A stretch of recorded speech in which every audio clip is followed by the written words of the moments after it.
What's up, everybody? You are back on the other side with me, Mike G, and today I'm bringing you the story of one of the wildest fighters in history.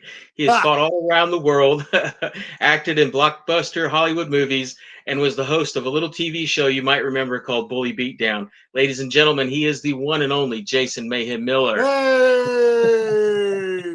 I was like above mid tier, bud. That was like a great intro. Thank you, man. I'm Thank you. honored to Thank do you. that. I know that's what this is some type of heavy-handed podcast, like with very graphic subject nature. So I'm trying to, you know what I mean? I'm trying to tone it down, bro. But the only podcast voice I have is that one. It's a good one. I Mhm. like it. Take me all the way back to the very beginning, man. I want to know what your childhood was like and what kind of a little shit you were when you were a kid. Oh yeah, listen, yeah, I'm infamous for that. As soon as I could run out of the crib, as soon as I could escape from the crib, I was a nightmare. Yeah, man, I grew up like the classic way I say it is, on an army base, Hmm. to two army kids that weren't really ready to have a kid, I don't think, but there I was. I showed up, and I guess you'll call it. I was a precocious youth. There we go. Troublesome, I guess you would say. Uh, and as I look back at it, there wasn't much choice in the matter, I suppose. In a kind of rambunctious nature that you have Hmm. to live on an army base where it's just a boatload of kids. Because when you have kids in your army, they put you with the other people that have kids, and then Hmm. you just like have like these roving gangs of elementary schoolers, uh, causing a ruckus. Play. I broke my arm like so quick, man. Like when I was like 5 or 6, I was immediately Jeez. playing hard with like the older kids. I was kind of Hmm. big, so I would like try to play football with the big kids. They just snapped my damn arm straight away, and I tried to play through the pain. I remember that. I like was like, no, it's fine, it's fine. And they're like, no, it's not. Look at your arm, it's like this. And I'm like, oh shit. And then I realized my mom wasn't going to let me play football anymore, so I started crying. I was like, damn, this is like my favorite game, and she's going to take this away because I broke my arm. You got Yeah, another one. so yeah, I just remember that story out of nowhere. But Nice. there's a weird vibe over there, and I kind of thought that I would go to the army ever since I was a little kid. So I would Hmm. just went and went and went. And if we're talking how I got to MMA, that was a large part of it. Being on that base and scrapping with the kids, you'll just have a Hmm. brawl or whatever. It was just a normal everyday thing. And then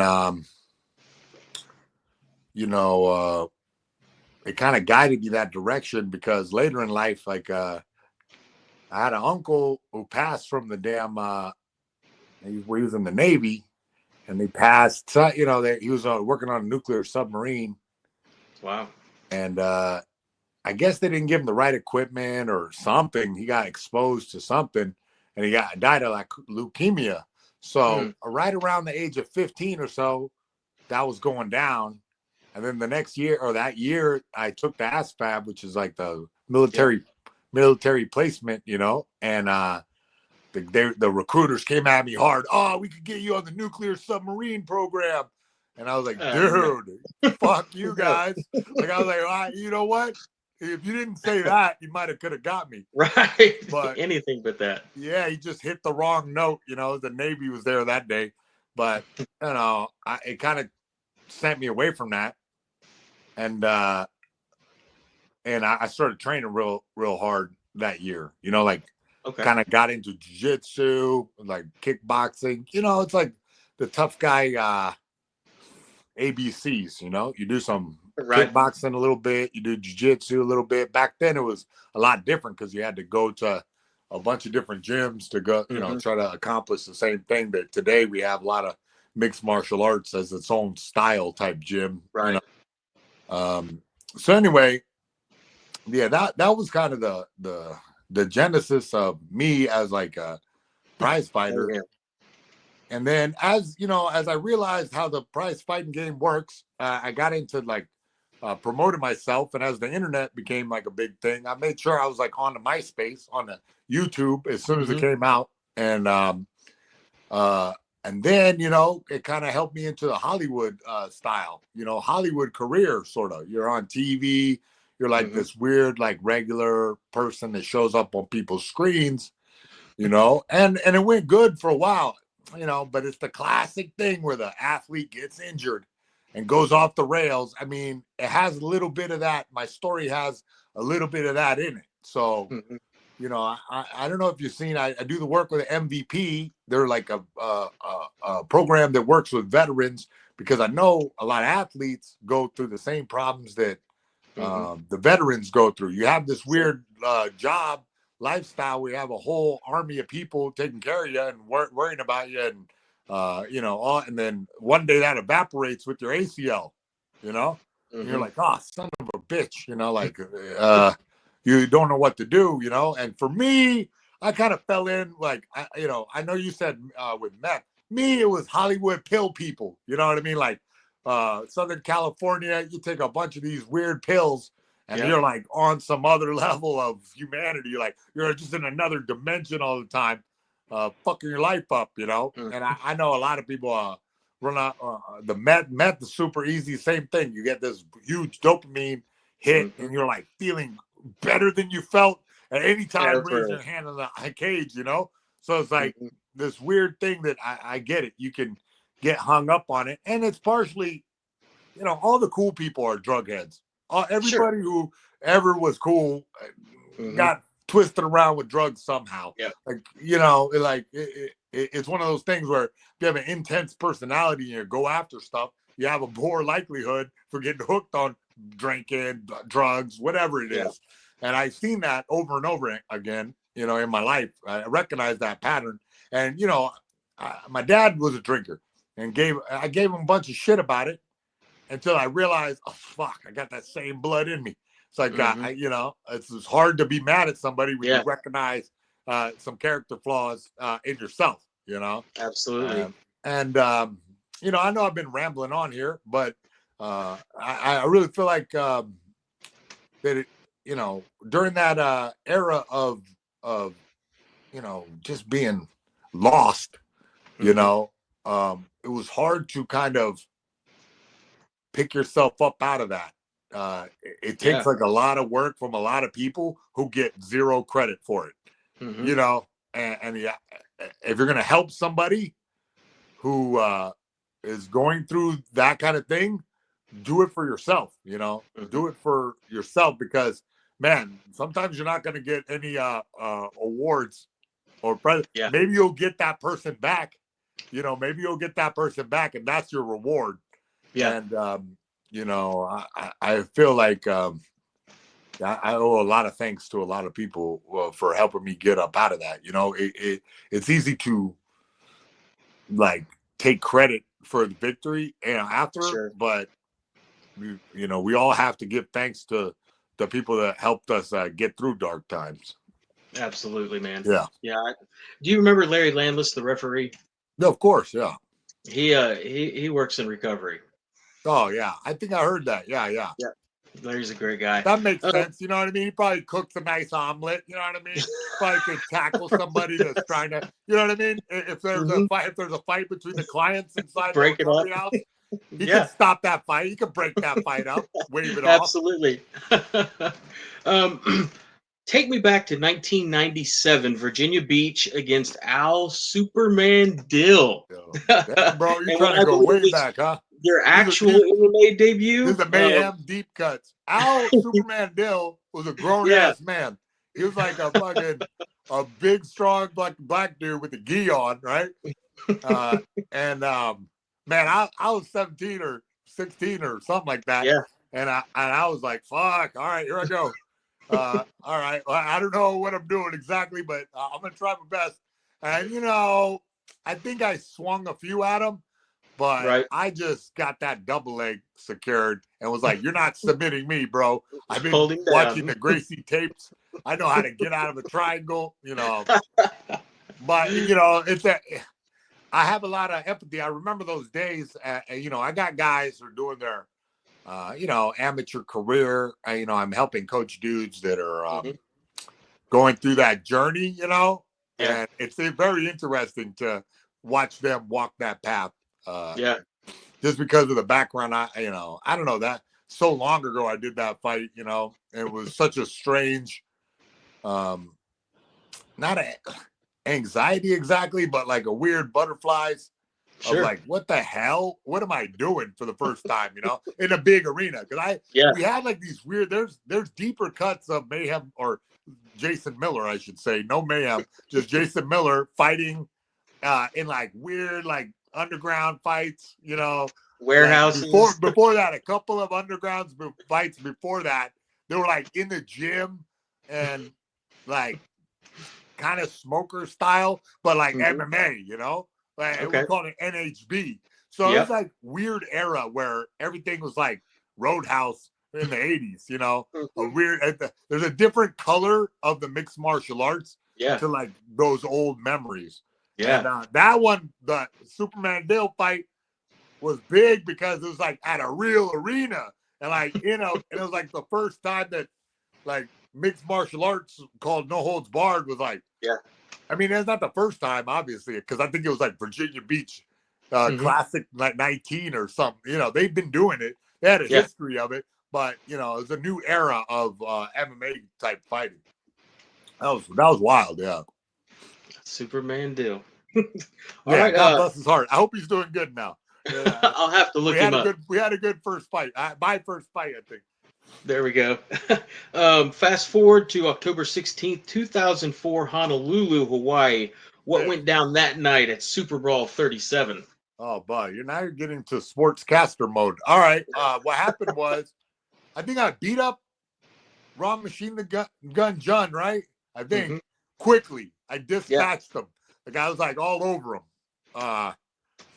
And I knew it was going to happen. Like I knew that I was Hmm. like head and shoulders. The guy is good kickboxer, but I knew Right. I would just maul him.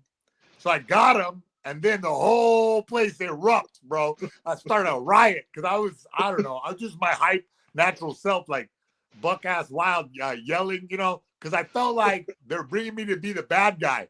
So I just went full bad guy on them. I Sure. was making fun of them. I was like, they didn't get that my heart's full of love. I just want a good show, have a good fight. You know what I mean? Like, I wanted, I wanted to win them over, Hmm. and eventually I did. Yeah. That fight that set me off into a big like panic. I came out with the Holly Boy Can Scrap T-shirts. I remember that because Holly Boy is like got a derisive term for white guy. So I leaned into the Yeah. controversy. I leaned into that shit, and everybody had that T-shirt, and then I gained a lot of fans. In the next fight, I did really good, and I just kept coming back all the time to Hawaii because that was where the money was at for a Yeah. good stretch because people would come vacation, watch the fights in Hawaii. We had a lot of good events back then. It was Hmm. like the hub in between when UFC was in the dark ages and then Pride was like the big thing in Hmm. Japan, and people were getting it over here. It was an interesting time in the sport. Yeah, absolutely. Tell me about getting the call to be in the UFC for the first time. Yeah, I mean, it was like I knew it was gonna come eventually. Like it was a weird thing where St. Pierre fight. Oh man, I knocked some dude out of the bar and got hung up in the damn thing. So it didn't come at first. Like everybody was talking, oh yeah. But yeah, I came I got in trouble. And I came out of jail and fought him like 2 weeks after that, I think. Or maybe 4. I don't Wait, know. It that was was pretty soon. TSP? Yeah, I was training Oh camp. man. I went, got busted, and then I got called up again right when I got out. I I was just one of assumed those you had a tough full guys. camp. I had no clue. Yeah, that's a true story. I gotta look back and find the timing on that. I don't want, but it was shortly after I came out of Mhm. jail. I was like ready to fight. I don't care. I'll fight him right now. It's crazy. Being young, you're just like a maniac. You'll do anything. Absolutely. September 2nd, 2006, back in Hawaii, this time fighting for the Icon Middleweight Championship. How did that fight play out, and how proud are you now of that win, considering what Robbie went on to accomplish? Oh, but I mean, of course, like, you know, we're like two of the best guys at the time. So it's Hmm. like a big ass fight. You know what I mean? Hmm. And I don't know. He's like one of the fastest, hardest punching dudes I ever fought. And it shows, as Hmm. time went on, yeah, he was champion over and over again, I think, because he's like just a rare athlete. But Yeah. yeah, that fight, I kind of like. I thought I was gonna kickbox knock him out. Like I like started to like win the kickboxing, Hmm. and he caught me with that punch in the second round, and then I fucking was like, oh shit! I just tell the referee I was okay. I told the damn story so many times that I'm like sick of hearing myself tell it. Like everybody loves that fight. It was a good Yeah. one. It was a good one. But I told the ref I was okay because I knew how bad he was whooping me. I was like, oh my god! I just kept moving my head, like Yeah. Jesus Christ. This guy's fucking guy. There's no way to. He was such good takedown defense kind of guy. It was Yeah. like impossible to get this guy swept or he was just barreled down on me. But I knew, all right, I'm gonna wear him out. Like I was in Yeah. such good shape. And that was the thing too. I trained.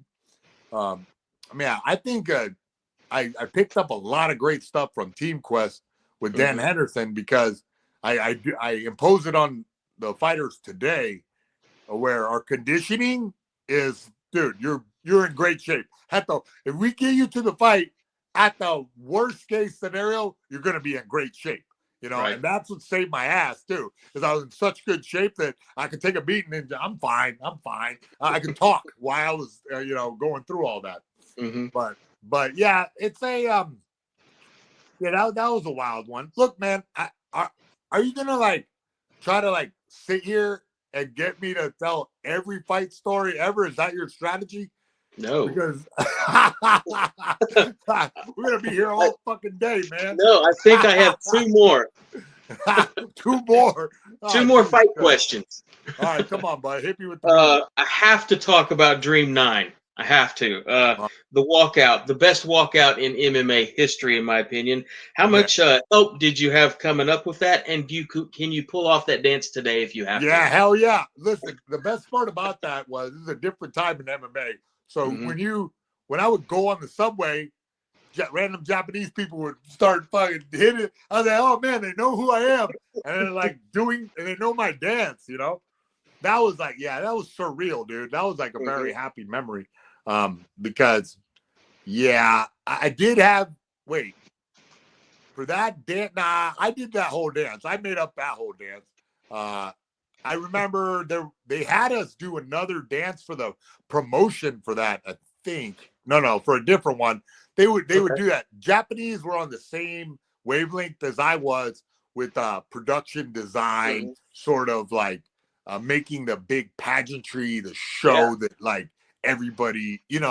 I don't know. I like to think of it as uh, like a bit of theater. It's a big Hmm. show. We want this guy. We want to know the gravity or the Yeah. vibe of this guy who's coming out. Doesn't Hmm. always have to. Like I was wild showman guy, dancing around and like having fun. That was Hmm. my thing. But other guys could come out with different entrance. And Right.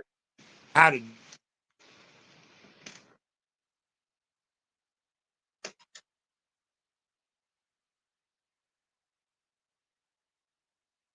I lost you.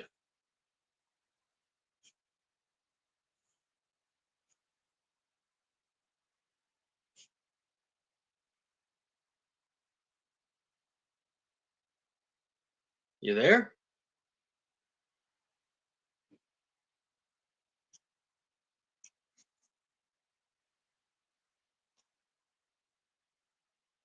Give it another second. We'll try again, I guess.